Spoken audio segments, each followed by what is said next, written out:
ক্যানিংয়ের জীবনতলায় মারণের ছক, উদ্ধার আগ্নেয়াস্ত্র কার্তুজ, মোট গ্রেপ্তার 5। রাজ্যে একের পর এক শুটআউটের ঘটনায় উৎসস্থলে বেঙ্গল এসটিএফ। ইতিমধ্যেই সামনে এসেছে লাইসেন্সপ্রাপ্ত অস্ত্রের দোকান থেকে কার্তুজ সরানো হতো। দুষ্কৃতীদের কাছে চড়া দামে কার্তুজ বিক্রি করা হতো।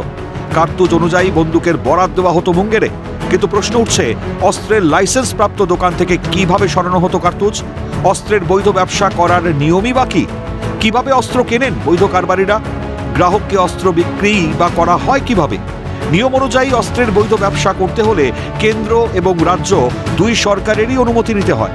প্রথমে কেন্দ্রীয় সরকারের স্বরাষ্ট্র দপ্তরের অনুমতি নিতে হয়, পাশাপাশি অনুমতি নিতে হয় রাজ্য সরকারেরও। কলকাতায় অস্ত্রের বৈধ ব্যবসার জন্য নবান্ন এবং লালবাজারে অনুমতি প্রয়োজন। জেলার ক্ষেত্রে নবান্ন এবং সংশ্লিষ্ট জেলার এসপির অনুমতি প্রয়োজন। অস্ত্র কেনার জন্য লাইসেন্সপ্রাপ্ত ব্যবসায়ীদের প্রথমে পুলিশের থেকে নো অবজেকশন সার্টিফিকেট বা এনওসি নিতে হয়। কি কি অস্ত্র কেনা হচ্ছে তা বিল টু বিল বিবরণ পুলিশকে জানাতে হয়।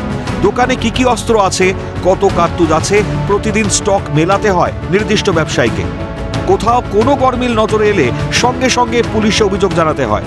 নিয়ম মানতে হয় অস্ত্র বিক্রির ক্ষেত্রেও। যে কেউ অস্ত্র কিনতে পারেন না।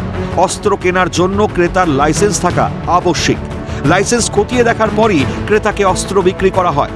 কার্তুজ কাণ্ডে ডালহৌসির অস্ত্র দোকানের কর্মী জয়ন্ত দত্তের যোগ উঠে আসার পরই দোকানের স্টক রেজিস্ট্রার বাজেয়াপ্ত করেছে বেঙ্গল এসটিএফ। দোকান মালিককে জিজ্ঞাসাবাদের জন্য সোমবার সকালে তলব করা হয়েছে। রেজিস্ট্রারের সঙ্গে স্টক মেলাতে গিয়ে ইতিমধ্যেই বিস্তর গরমিল ধরা পড়েছে।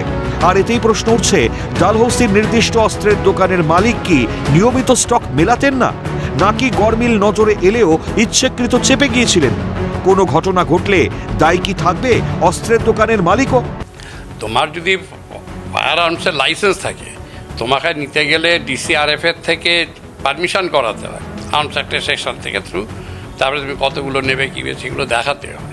তাহলে কিন্তু যে সেল করবে ধরুন আজকে আমি ধর্মতলা এক জায়গা থেকে আমি পাওয়া গেছে, এবার দেখতে হবে, বলবে যে আমি কর্মচারী বিক্রি করেছি। কর্মচারী বিক্রি করলে হবে না, কারণ যে দোকানদার আছে সেই দোকানদার কিন্তু এভরিডে যখন দোকান খুলবে তার কিন্তু আজকে স্টক যে খাতাটা রয়েছে সেটাকে মিলিয়ে দেখবে, মিলিয়ে প্রতিটা জিনিস আছে কিনা, কটা ইস্যু হয়েছে, কটা জমা পড়েছে, কত সেল হয়েছে, সমস্ত কিন্তু স্টক রেজিস্টার যেটা থাকে সেটা কিন্তু তাকে দেখতে হবে।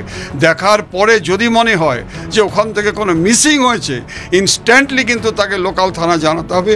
যদি ক্যালকাটা হয় লালবাজারকে জানাতে হবে, আর ডিস্ট্রিক্ট যদি হয় তো লোকাল ওসিকে জানাতে হবে এবং ডিএমকে এবং এসপিকেও জানাতে হবে।